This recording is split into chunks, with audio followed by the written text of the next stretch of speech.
The Getting of Wisdom by Henry Handel Richardson. Chapter 4. The elderly lady was Laura's godmother. She lived at Prahran, and it was at her house that Laura would sometimes spend a monthly holiday. Godmother was good to them all in a brusque, sharp-tongued fashion, but Pin was her especial favourite, and she made no secret of it. Her companion on the platform was a cousin of Laura's, of at least twice Laura's age, who invariably struck awe into the children by her loud and ironic manner of speech. She was an independent, manly person, in spite of her plump roundness. She lived by herself in lodgings, and earned her own living as a clerk in an office. The first greetings over, Godmother's attention was entirely taken up by Laura's box. After this had been picked out from among the other luggage, grave doubts were expressed whether it could be got on to the back seat of the pony carriage, to which it was conveyed by a porter and the boy. Laura stood shyly by and waited, while Cousin Grace kept up the conversation by putting abrupt and embarrassing questions. "How's your ma?" she demanded rather than asked, in the slangy and jocular tone she employed. "I guess she'll be thanking her stars she's got rid of you." At which Laura smiled uncertainly, not being sure whether Cousin Grace spoke in jest or earnest. "I suppose you think no end of yourself going to boarding school," continued the latter. "Oh, no, not at all," protested Laura with due modesty, and as both at question and answer, Cousin Grace laughed boisterously. Laura was glad to hear Godmother calling, "Come, jump in, the ponies won't stand." Godmother was driving herself, a low basket carriage harnessed to two buff-coloured ponies. Laura sat with her back to them. Godmother flapped the reins and said, "Get up!" But she was still fretted about the box, which was being held on behind by the boy. An inch larger, she asserted, and it would have had to be left behind. Laura eyed its battered sides uneasily. Godmother might remember, she thought, that it contained her whole wardrobe, and she wondered how many of Godmother's own ample gowns could be compressed into so small a space. "All my clothes are inside," she explained, "that I shall need for months." "Ah, I expect your poor mother has sat up sewing herself to death, that you may be as well dressed as the rest of them," said Godmother, and heaved a doleful sigh. But Cousin Grace laughed the wide laugh that displayed a mouthful of great, healthy teeth. "What? All your clothes in there?" she cried. "I say, you couldn't be a queen if you hadn't more togs than that." "Oh, I know," Laura hastened to reply, and grew very red. "Queens need a lot more than I've got." "Tut, tut," said Godmother, who did not understand the allusion, which referred to a former ambition of Laura's. "Don't talk such nonsense to the child." She drove very badly, and they went by quiet by-streets to escape the main traffic. The pony chaise wobbled at random from one side of the road to the other, obstacles looming up only just in time for Godmother to see them. The ponies shook and tossed their heads at the constant sawing of the bits, and Laura had to be continually ducking to keep out of the way of the reins. She let the unfamiliar streets go past her in a kind of dream, and there was silence for a time, broken only by Godmother's expostulations with the ponies, till Cousin Grace, growing tired of playing her bright eyes first on this, then on that, brought them back to Laura and studied her up and down. "I say, who on earth trimmed your hat?" she asked almost at once. "Mother," answered Laura bravely, while the colour mounted to her cheeks again. "Well, I guess she made up her mind you shouldn't get lost as long as you wore it," went on her cousin with disconcerting candour. "It makes you look just like a great big red double dahlia." "Let the child be. She looks well enough," threw in Godmother in her snappish way. But Laura was sure that she too disapproved, and felt more than she heard the muttered remark about Jane always having a taste for something gay. "Oh, I like the colour very much. I chose it myself," said Laura, and looked straight at the two faces before her. But her lips twitched. She would have liked to snatch the hat from her head, to throw it in front of the ponies, and hear them trample it under their hoofs. She had never wanted the scarlet lining of the big, upturned brim. In a dislike to being conspicuous which was incomprehensible to Mother, she had implored the latter to leave it plain. But Mother had said, "Nonsense, and hold your tongue, and I know better," with this result. Oh yes, she saw well enough how Godmother signed with her eyes to Cousin Grace to say no more. But she pretended not to notice, and for the remainder of the drive nobody spoke. They went past long lines of gray houses, joined one to another and built exactly alike, past large fenced-in public parks, where all kinds of odd, unfamiliar trees grew, with branches that ran right down their trunks, and bushy leaves. The broad streets were hilly. The wind, coming in puffs, met them with clouds of gritty white dust. They had just, with bent heads, their hands at their hats, passed through one of these miniature whirlwinds, when, turning a corner, they suddenly drew up, and the boys sprang to the ponies' heads. Laura, who had not been expecting the end so soon, saw only a tall wooden fence. But Cousin Grace looked higher, gave a stagey shudder, and cried, "Oh, my eye, Betty Martin! Aren't I glad it isn't me that's going to school! It looks just like a prison!" It certainly was an imposing building viewed from within, when the paling gates had closed behind them. To Laura, who came from a township of one-storied brick or weatherboard houses, it seemed vast in its breadth and height, appalling in its sombre grayness. Between Godmother and Cousin Grace she walked up an asphalted path, and mounted the steps that led to a massive stone portico. The bell Godmother rang made no answering sound, but after a very few seconds the door swung back, and a slender maidservant in cap and apron stood before them. She smiled at them pleasantly as, in Chinaman fashion, they crossed the threshold. Then, inclining her head at a murmured word from Godmother, she vanished as lightly as she had come, and they sat and looked about them. They were in a plainly furnished but long, lofty waiting room. There were 2 large windows, the Venetian blinds had not been lowered, and the afternoon sun, beating in, displayed a shabby patch on the carpet. It showed up, too, a coating of dust that had gathered on the desk-like central table. There was the faint, distinctive smell of strange furniture, but what impressed Laura most was the stillness. No street noises pierced the massy walls, but neither did the faintest echo of all that might be taking place in the great building itself reach their ears. They sat aloof, shut off, as it were, from the living world, and this feeling soon grew downright oppressive. It must be like this to be dead, thought Laura to herself, and inconsequently remembered a quarter of an hour she had once spent in a dentist's anteroom. There, as here, the same soundless vacancy, the same anguished expectancy. Now, as then, her heart began to thump so furiously that she was afraid the others would hear it, but they, too, were subdued. Though Cousin Grace tittered continually, she heard only a gentle wheezing, and even Godmother expressed the hope that they would not be kept waiting long, under her breath. But minute after minute went by. There they sat, and nothing happened. It began to seem as if they might sit on forever. All of a sudden, from out the spacious halls of which they had caught a glimpse on arriving, brisk steps began to come towards them over the oilcloth, at first as a mere tapping in the distance, then rapidly gaining in weight and decision. Laura's palpitations reached their extreme limit. Another second, and they might have burst her chest. Cousin Grace ceased to giggle. The door opened with a peculiar flourish, and all 3 rose to their feet. The person who entered was a very stately lady. She wore a cap with black ribbons. With the door-handle still in her hand, she made a slight obeisance, in which her whole body joined, afterwards to become more erect than before. Having introduced herself to Godmother as Mrs. Gurley, the lady superintendent of the institution, she drew up a chair, let herself down upon it, and began to converse with the air of ineffable condescension. While she talked, Laura examined her with a child's thirst for detail. Mrs. Gurley was large and generous of form, and she carried her head in such a haughty fashion that it made her look taller than she really was. She had a high colour, her black hair was touched with grey, her upper teeth were prominent. She wore gold eyeglasses, many rings, a long gold chain which hung from an immense cameo brooch at her throat, and a black apron with white flowers on it, one point of which was pinned to her ample bosom. The fact that Laura had just such an apron in her box went only a very little way towards reviving her spirits, for altogether Mrs. Gurley was the most impressive person she had ever set eyes on. Beside her, Godmother was nothing but a plump, short-sighted, fidgety lady. Particularly awe-inspiring was Mrs. Gurley when she listened to another speaking.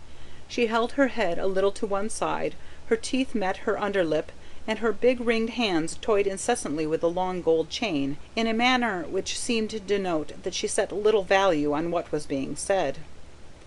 Awful, too, was the habit she had of suddenly lowering her head and looking at you over the tops of her glasses. When she did this, and when her teeth came down on her lip, you would have liked to shrink to the size of a mouse. Godmother, it was true, was not afraid of her, but Cousin Grace was hushed at last, and as for Laura herself, she consciously wore a fixed little simper, which was meant to put it beyond doubt that butter would not melt in her mouth. Godmother now asked if she might say a few words in private, and the two ladies left the room. As the door closed behind them, Cousin Grace began to be audible again. "Oh, snakes!" she giggled, and her double chin spread itself. "There's a Tartar for you! Don't I thank my stars it's not me that's being shunted off here. She'll give you what for." "I don't think so. I think she's very nice," said Laura staunchly, out of an instinct that made her wary of showing fear, or pain, or grief. But her heart began to bound again for the moment in which she would be left alone. "You see," said Cousin Grace, "it'll be bread and water for a week if you can't do a mare first go-off, not to mention the dependence." "What's a mare?" asked Laura anxiously, and her eyes grew so big that they seemed to fill her face. But Cousin Grace only laughed till it seemed probable that she would burst her bodice, and Laura blushed, aware that she had compromised herself anew. There followed a long and nervous pause. "I bet Godmother's asking her not to wallop you too often." The tease had just begun afresh when the opening of the door forced her to swallow her sentence in the middle. Godmother would not sit down, so the dreaded moment had come. "Now, Laura, be a good girl and learn well, and be a comfort to your mother. Not that there's much need to urge her to her books," Godmother interrupted herself, turning to Mrs. Gurley. "The trouble her dear mother has always had has been to keep her from them." Laura glowed with pleasure. Now at least the awful personage would know that she was clever, and loved to learn. But Mrs. Gurley smiled the chilliest thinkable smile of acknowledgment, and did not reply a word. She escorted the other to the front door, and held it open for them to pass. Then, however, her pretence of affability faded clean away. Turning her head just so far that she could look down her nose at her own shoulder, she said, "Follow me," in a tone Mother would not have used even to Sarah. Feeling inexpressibly small, Laura was about to obey, when a painful thought struck her. "Oh, please, I had a box with my clothes in it," she cried. "Oh, I hope they haven't forgotten and taken it away again." But she might as well have spoken to the hat stand. Mrs. Gurley had sailed off, and was actually approaching a turn in the hall before Laura made haste to follow her, and to keep further anxiety about her box to herself.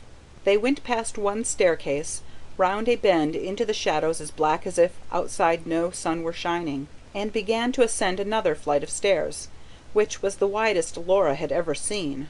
The banisters were as thick as your arm, and on one side of the stair carpeting the space was broad enough for two to walk abreast. What a splendid game of trains you could have played there! On the other hand, the landing windows were so high up that only a giant could have seen out of them. These things occurred to Laura mechanically. What really occupied her, as she trudged behind, was how she could please this hard-faced woman and make her like her. For the desire to please, to be liked by all the world, was the strongest her young soul knew. And there must be a way, for Godmother had found it without difficulty. She took 2 steps at once to get nearer to the portly back in front of her. "What a very large place this is," she said in an insinuating voice. She hoped the admiration thus subtly expressed in the form of surprise would flatter Miss Gurley, as a kind of co-proprietor, but it was evident that it did nothing of the sort.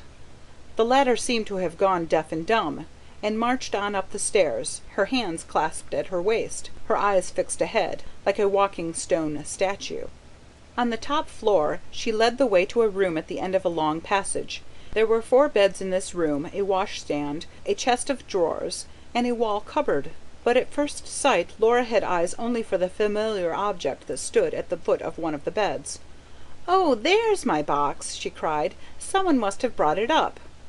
It was unroped. She had simply to hand over the key. Mrs. Gurley went down on her knees before it, opened the lid, and began to pass the contents to Laura, directing her where to lay and hang them. Overawed by such complaisance, Laura moved nimbly about the room, shaking and unfolding, taking care to be back at the box to the minute so as not to keep Mrs. Gurley waiting. And her promptness was rewarded. The stern face seemed to relax. At the mere hint of this, Laura grew warm through and through, and as she could neither control her feelings nor keep them to herself, she rushed to an extreme and overshot the mark. "I've got an apron like that. I think they're so pretty," she said cordially, pointing to the one Mrs. Gurley wore. The latter abruptly stopped her work, and resting her hands on the sides of the box, gave Laura one of the dreaded looks over her glasses, looked at her from top to toe, and as though she were only now beginning to see her. There was a pause, a momentary suspension of the breath, which Laura soon learned to expect before a rebuke. "Little gells," said Mrs. Gurley, and even in the midst of her confusion, Laura could not but be struck by the pronunciation of this word. "Little gells are required to wear white aprons when they come here." A break after each word, as well as an emphatic headshake, accentuated their severity. "And I should like to know if your mother has never taught you that it is very rude to point, and also to remark on what people wear." Laura went scarlet. If there was one thing she, mother, all of them prided themselves on, it was the good manners that had been instilled into them since their infancy. The rough reproof seemed to scorch her. She went to and fro more timidly than before. Then, however, something happened which held a ray of hope. "Why, what is this?" asked Mrs. Gurley freezingly, and held up to view, with the tips of her fingers, Laura thought, a small black prayer book. "Pray, are you not a dissenter?" For the college was nonconformist. "Well, no, I'm not," said Laura, in a tone of intense apology. Here, at last, was her chance. "But it really doesn't matter a bit. I can go to another church quite well. I even think I'd rather, for a change. And the service isn't so long, at least so I've heard, except the sermon," she added truthfully. Had she denied religion altogether, the look Mrs. Gurley bent on her could not have been more annihilating. "There is, unfortunately, no occasion for you to do anything of the kind," she retorted. "I myself am an Episcopalian, and I expect those gals who belong to the Church of England to attend it with me." The unpacking at an end, Mrs. Gurley rose, smoothed down her apron, and was just on the point of turning away, when on the bed opposite Laura's she espied an undergarment, lying wantonly across the counterpane. At this blot on the orderliness of the room she seemed to swell like a turkey-cock, seemed literally to grow before Laura's eyes, as, striding to the door, she commanded an invisible someone to send Lilith Gordon to her directly.